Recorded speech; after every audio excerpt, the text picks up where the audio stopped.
Hello folks, I'm Don Carswell and welcome to the second week of the Trinity Coaches Football Show with Coach Jimmy Fields.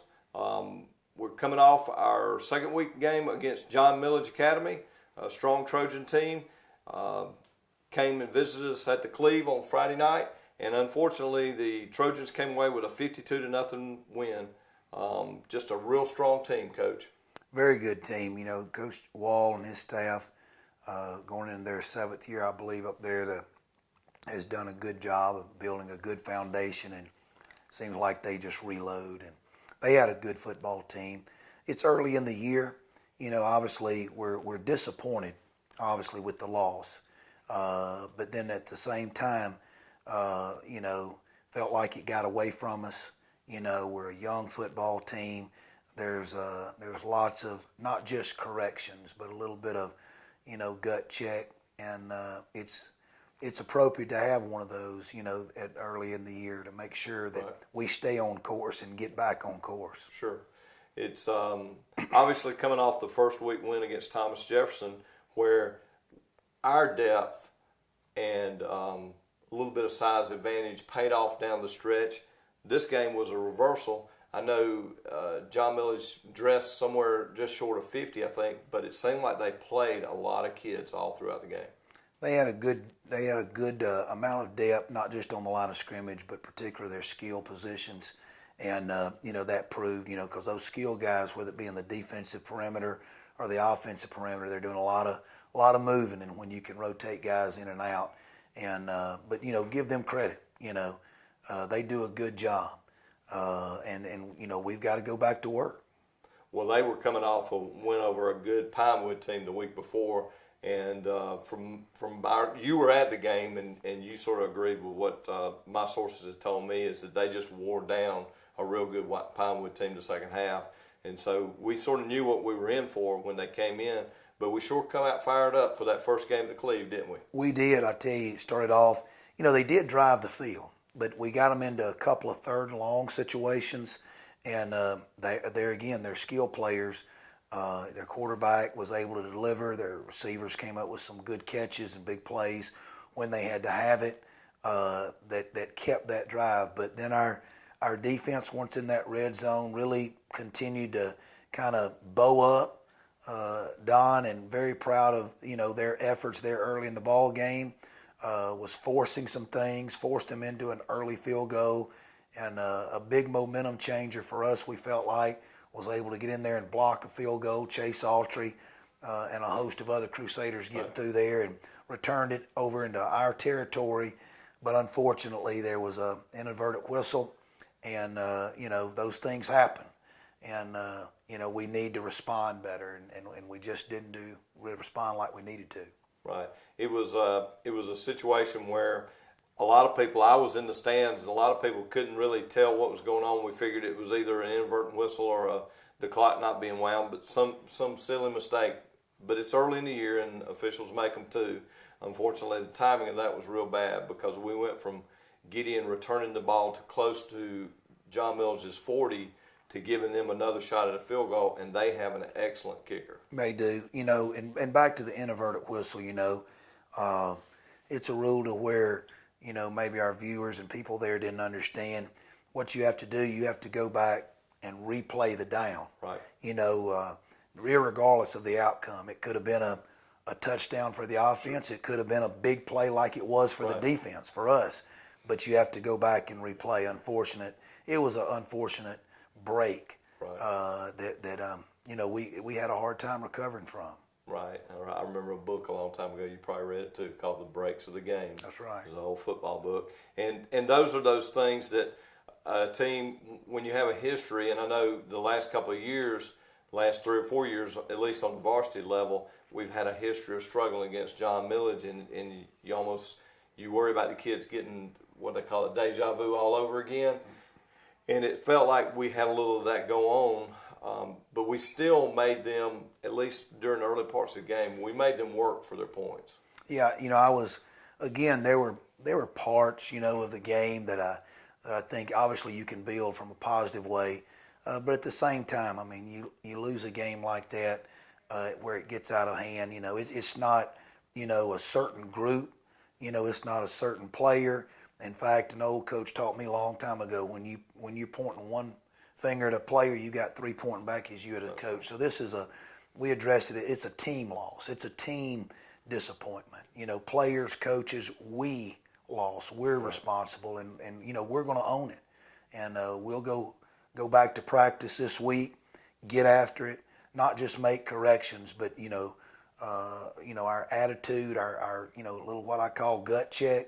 And but I still, nothing changes. I believe in these kids. Our players, I think, has as much heart as anybody in the state. Of course, we didn't show that, and that's a disappointment. Right. And I know they're disappointed, but at the same time, I believe in them. So we, like we say, Don, we're going to the next play. That's right.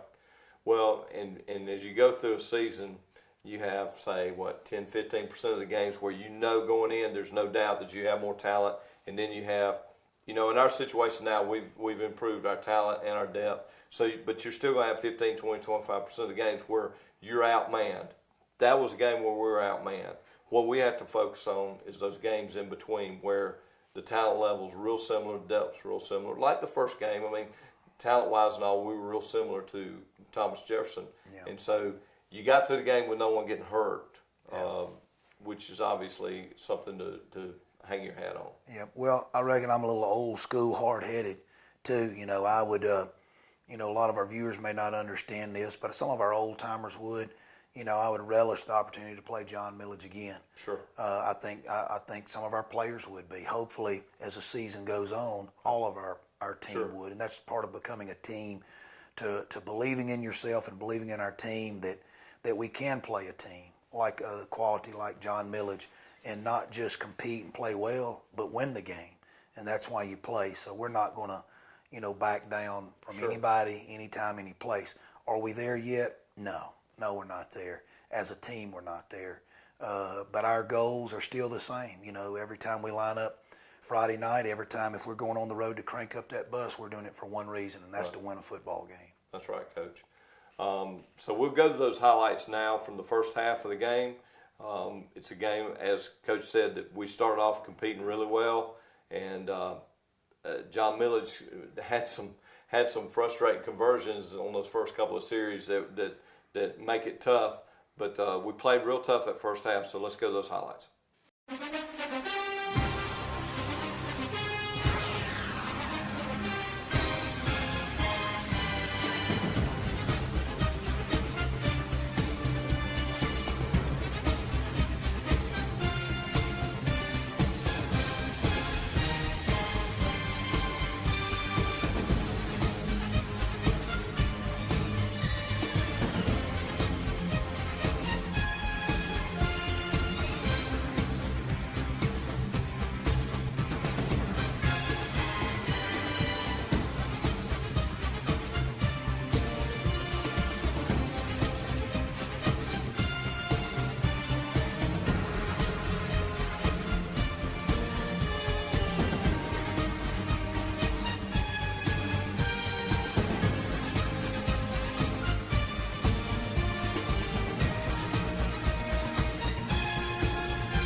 Hi, this is Tom Dominy, Dublin with Nelson Company. We invite you to come by and see our new showroom located at 507 Airport Road, Dublin, Georgia.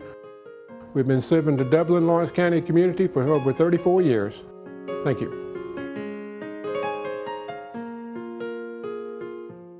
So, Coach, we went into halftime down 28-0. What do you tell your kids in a situation like that? Well, you got to believe it's a lot of soul searching. What can't happen is finger pointing. And it starts with the coach. And I told him, I said, it'd be easy for me to walk in here and grab 3 or 4 of you and take you out back and get rid of you. But you don't do that. Number one, just like parenting, them are our kids, and you coach, you make corrections, you hold people accountable, you hold your team accountable, and you got to move forward. So that's the way we approach it at halftime. Were there adjustments? Sure, there's always X's and O adjustment. But like I say, those, can only take you so far. Right. You got to have, players stepping up. We had some players, making some plays, but we're still a young football team. It's the second ball game of the season. Those are some positives. When I look at film, but most importantly, when I look in the eyes of our players, I believe in them. Right. I believe we're going to make those corrections. I believe they're going to answer the bell. And, I certainly wish they would have answered. We as a team could have answered better the third and fourth quarter. Unfortunately, we didn't. Well, it seemed like we showed a lot of fight out there, but just every once in a while, one of those John Mills kids that hit a seam. Well, frustrating. You're trying to make plays. You're still, like you said, what's your job? What do you do when you're down 4 or 5 scores? You're trying to score touchdowns and win the ball game. You don't ever quit. And that's a mark of Trinity. You don't ever quit. Right. Unfortunately, when you're trying to do that, they know that, so they're laying back, and intercepted the pass, and because they're laying back, playing pass coverage, and ran it in, and then we had a breakdown in special teams, and they were able to run it inside the 5. So things went south for us there for a while. Right. But again, our kids are I have no doubt they're going to bounce back. Just think, from my perspective, those 9th graders or 10th graders now, and it seemed like they understood and were competing more than, say, a year ago. They went through a growth period, and you're going to have these hiccups like this, but it seemed like they were more prepared for it, and it wasn't like, a panic thing. It turned out like it turned out, but the whole atmosphere seemed a lot different than a year ago when we were getting these situations. Yeah, I think, probably some last year you got young players just glad the game is over. They survived, and, it just is what it is. A year later, there's disappointment. There's some kids, very disappointed in our team and themselves, and that can be a good thing, holding yourself accountable. And, we want to make sure as coaches that we help channel that you don't break that spirit. Right. You keep that enthusiasm, like you and I've talked off camera about playing with great enthusiasm. Right. But at the same time, holding yourself accountable to play with confidence and enthusiasm. That's what we want to do. Well, enough about that last week. What's past is past. Going forward, we have Brentwood this weekend on Friday night, back here at the Cleve again. Tell us a little bit about Brentwood. Solid team, wing T, Coach Burt Brown, been at Brentwood a while. And I've known him even before he was at Brentwood years ago, a fine coach, a fine man, and we'll have his team ready to play. And like us, they're trying to find themselves. I think the good football teams all of us are. Region play is still 3 or 4 weeks away. Right. So, but you're developing talent. You're developing young kids. That's what Burt is doing. He's got a great system.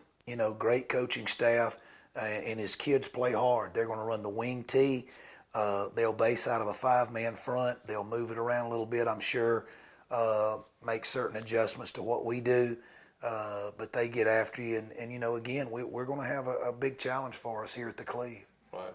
Well, it'd be nice to go back to back. We beat them here last year in a very competitive game, and as you said earlier, through a quirk of scheduling, when you do a reset on these regions and everything else, a lot of times you end up like this. So we got them at home 2 years in a row, which is nice.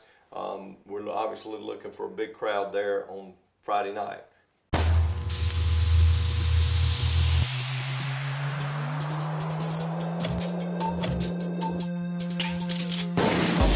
want a paint that's more than just easy to scrub, if you want a paint that actually repels dirt and grime, if you want a paint that stands up to life's wear and tear, only this can.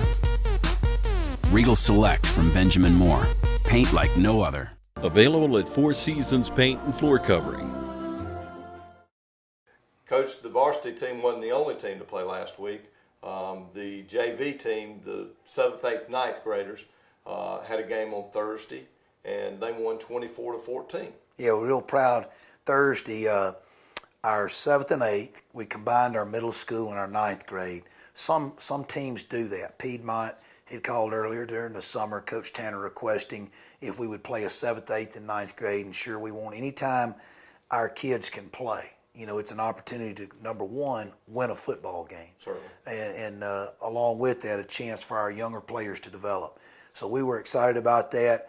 Our 9th graders took care of business. They went right out there, you know, got the early lead. David Coleman picked up a loose ball, returned it in the end zone, and then a couple of plays later when they got back on offense, he ran the veer, 33 veer to the offensive left, went out there, made a perfect pitch to Walker Payne, and Walker Payne did the rest, and gave us a big lead, an early lead, went on to score another touchdown, and you know, so the lead was 24-0 right. going for 2, and then that allows our 7th and 8th graders then to come in and play the remainder of the game. So it was really a big Thursday for our football program. Those 9th graders, our 9th graders getting to play, and then our young 7th and 8th graders, you know, getting to playing time before they really go into their middle school schedule. I know this was something you wanted to do last year, but unfortunately that big freshman class last year, because you had such a small junior and senior class, most of them were playing on Friday night, and they weren't playing a quarter. They were playing 3 quarters, 4 quarters, so you weren't able to do this last year. But now you've got this group of 9th graders that are not being called on to play quite as much. Carson Hall, Walker Payne, David Coleman. They all saw time on the field Friday night in the game against John Miller, which was nice, but they get to go and do what they've been doing for the last 2 or 3 years on our successful middle school team in that game. And now we're going to turn around this Thursday, and we're going to get a rematch with John Millage on the JV, and that will be primarily 9th and 10th with just like, what, 4 or 5 of the 8th graders maybe filling in and playing, or? It'll just be 9th and 10th graders. Okay. Our 9th graders, not all of our 10th graders, but, you know, 2 things we get out of the JV game with our 9th and 10th graders. There'll be some kids who, you know, are developing that may get very limited playing time on Friday. Well, Thursday is a grand opportunity for them to get playing time. Number 2, there'll be players that play this Thursday in this JV game that'll play a lot for us on Friday night, but they're still a young player developing, and it gives them an opportunity, whether it's a 1 quarter or 2 quarters, to get some good scrimmage reps on a Thursday. It's a win-win. You know, you're developing young players. You're developing those players, not just for Friday, not just for this year, but even for next year. So that's something we want to establish. We only did it 1 time last year. We're going to double that this Thursday. This will be our 2nd time we do it. And then we've got 1 other scheduled game over in September. Would love to try to find a 4th one if we could. But we're excited about going to John Millage and our 9th and 10th graders getting better. And like I said, anytime we crank up the bus, it's to go win. That's exactly right. And it's nice for a lot of those kids. They're out there on Friday night right now, and they're 13, 14, 15 years old, and they're playing against 17, 18-year-olds. And that's a big disparity as far as development. So they're getting to play against kids their age, which is nice for them from a confidence standpoint, like you said, with the repetitions and everything. Hopefully, with logistics and timing and all, if we have time, we'll have some highlights from that game next week. We won't promise them, but we're going to work on that to have some, because I know everyone would like to see them. And so we're going to wrap up this week and ask everyone to come out on Friday night, 8 o'clock again at the Cleve, to see your Trinity Christian Crusaders play the Brentwood Eagles. For Coach Fields, this is Don Carswell. Thanks again for tuning in to the Trinity Football Coaches Show.